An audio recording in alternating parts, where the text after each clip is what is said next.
This is the 18 WJTS News. Good evening, I'm Charlotte Olson.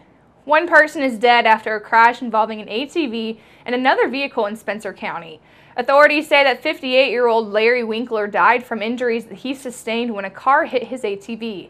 They say Winkler was trying to cross the road from County Road 550 north onto the Highland Road. He failed to see the car and then was hit. He was taken to Owensboro Mercy Hospital for the injuries, but police say when he arrived, he was pronounced dead at the scene. The ATV accident did take place on Wednesday afternoon around 4:30 Central Time at the intersection of County Road 550 North and Highland Road, about 9 miles north of Rockport. Deputies say that Winkler pulled out in front of a car that was headed north on Highland Road, and the crash is still under investigation. The Queen, Junior Miss, and Little Miss and Mr. pageants for the Hayesville Bicentennial are set for Sunday beginning at 3 p.m. at the Hayesville Park. Those taking part in the pageants hosted by St. Paul's Lutheran Church include 16-year-old Paige Andrews, a junior at Northeast DuBois High School, 18-year-old Elizabeth Hubner, who recently graduated from Northeast DuBois, 20-year-old Bethany Kempf, a 2015 graduate of Northeast DuBois, 16-year-old Emily Kiefner, a junior at Northeast DuBois, 19-year-old Caitlin Servants, a 2015 graduate of Northeast DuBois, 15-year-old Darcy Vonderheide, who will be a sophomore at the Indiana Connections Academy, 19-year-old Jasmine Vonderheide, a sophomore at IU Southeast, majoring in nursing. For the Junior Miss division, the candidates include 11-year-old Ashley Nail, a 6th grader at Lagodi Middle School, and Paige Troxel, who will be in the 5th grade at Northeast DuBois Middle School. As for the Little Miss candidates, they include 9-year-old Maddie Bergen, who will be a 4th grader at Northeast DuBois Elementary School, as well as 8-year-old Madison Nail, who will be attending Lagodi Elementary School in the fall. And there is one lone contestant for the Little Mr. contest, and it is 7-year-old Dax Smith, who will be attending Northeast DuBois Elementary School as a 2nd grader this coming year. Once again, the Queen, Junior Miss, and Little Miss and Mr. pageants for the Hayesville Bicentennial are set for this Sunday, beginning at 3 p.m. in the Hayesville Park. Unroofed is a new concert series featuring 3 free outdoor concerts under one DuBois County sky. The second concert is set for early this evening from 5:30 until 8 at the Dave Buehler Plaza on the Jasper Riverwalk. Studebaker is a local band with its mix of classic rock with a touch of country, and the band members include Craig Schneider, Stu Townsend, Dave Breitwieser, and John Kemp Sr. And the family-friendly concerts are free to attend and will have a beer and wine garden available to purchase drinks as well as food selling sandwiches.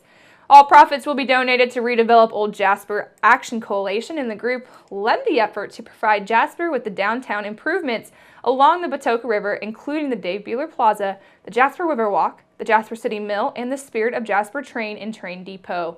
Folks are encouraged to bring their lawn chairs and enjoy the evening with great music, food, and drinks along the river. For more information, go to visitduboiscounty.com or like their Facebook page. The American Heart Association is sponsoring the Adrian Leaguer's Memorial Heart Walk tomorrow morning at the Jasper Middle School. Registration and family fun activities will begin at 9 a.m. and the kickoff in recognition of mascots and warm-up will start at 10:15 a.m.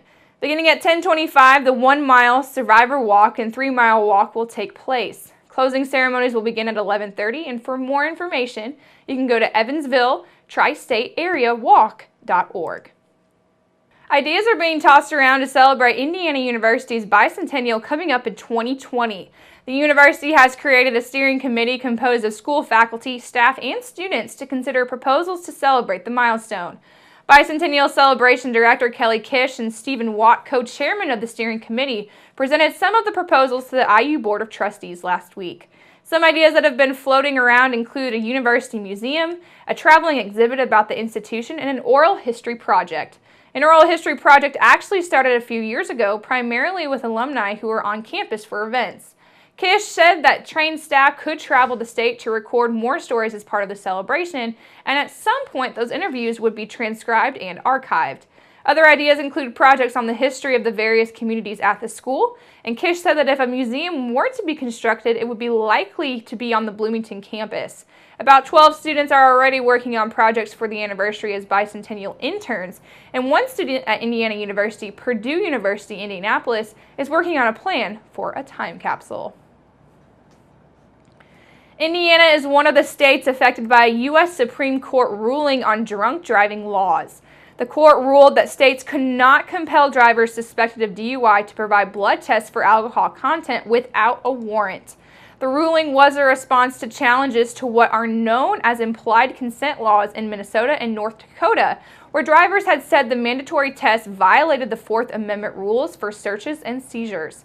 The decision affects Indiana and several other states where drivers are automatically charged with a crime if they refuse blood or breath tests requested by the police at hand. The justice ruled that officers do not have to obtain a warrant for a breath test because it is less intrusive than a blood test. Many states had argued that it would be nearly impossible for police in rural areas to obtain warrants every time one was needed, especially at nights and on weekends. Make sure to keep it here because up next we'll take a look at your weather summary.